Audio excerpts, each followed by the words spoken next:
Hi again everyone, welcome to another layout process video. I recently purchased the Valentine's cut file set from Paige Taylor Evans, and this is one of the cut files that I'm using today. It's called the Stamps cut file. So I'm going to scrap this photo that I took just before the new year of one of my dogs, Jessie, who's a miniature schnauzer. She was feeling very lazy on the couch. So I've actually not managed to video all of this process, so I had actually already cut these images out on my scan and cut, and I coloured them actually at a friend's place, so I couldn't video them, but I just used my Inktense pencils to colour them in a rainbow colourway. And I was leaving the one that I used over the photo white, and actually cut out the interior of that frame, the one that's on the bottom left. So I'm just arranging how I want them to look, overlapping some of them as I go.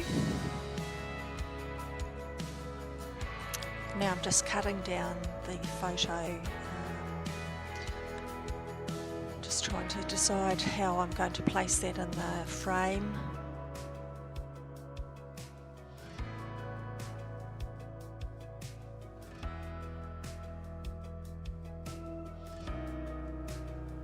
I did decide to have her face slightly below centre. I just thought that gave a nicer focus to the picture. And I was probably going to cover some of that top part of the photo with the embellishments anyway. So here I'm just starting the background.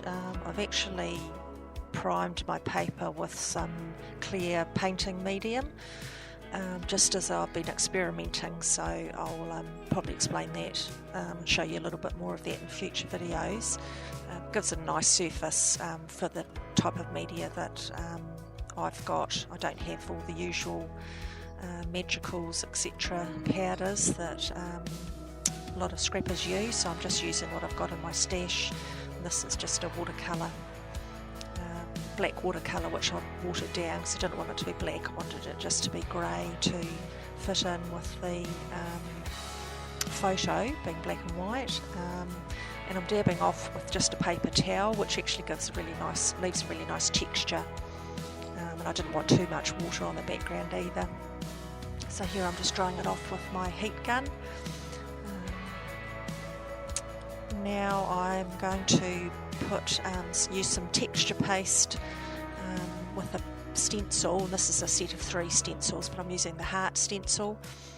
So it ties in with all the hearts in the cutting file, and I'm just using plain, it's actually Liquitex flexible modelling paste, which is just an off-white really.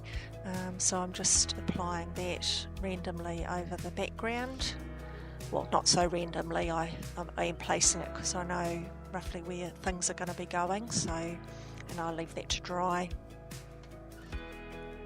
So I'm just using my Inktense pencils to colour in some of the cut-out parts of the cut files.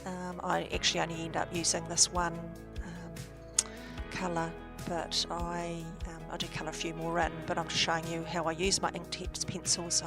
I colour directly onto the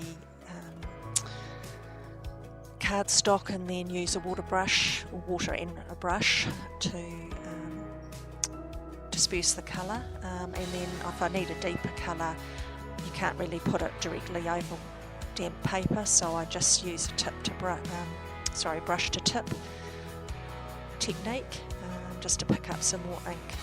And the thing I like about the Inktense pencils is it's permanent when it's dry, which sometimes when you're using watercolours you can actually reactivate if you put extra water on top.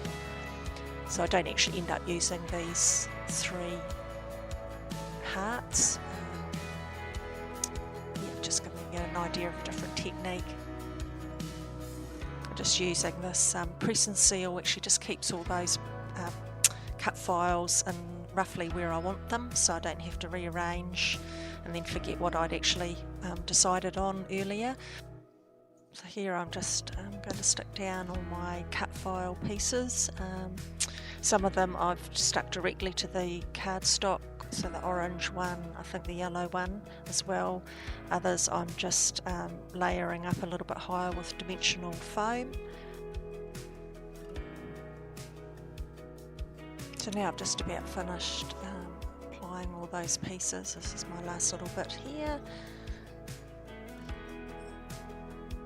Now I'm just trying to go through now my elements. I was going to just use the Sparkle City collection by Shimelle, but I ended up pulling lots of different embellishments from other kits, some hip kit, club kits as well, because I decided I was going to go for a tone on tone with the matching the embellishments to each of those stamp cut files. So realised that I wasn't going to be able to do that with just one collection, but I really loved how this all came together. Just going through now, pulling out random embellishments, and in fact there was the perfect little hearts that was grey, so that matched my photo as well. So I don't actually video all of this because it actually did take a while, so when we get very shortly on, you'll see that I've actually applied all the embellishments.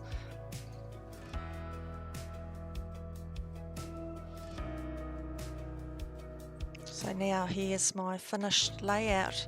I'm really pleased with how this came out, and actually the hardest bit was the orange section, but I found the perfect elements for that, and I ended up using that coloured heart and stamped love on it. You can see that on the top there. So it actually turned out perfectly and just what I had in mind, which is always great.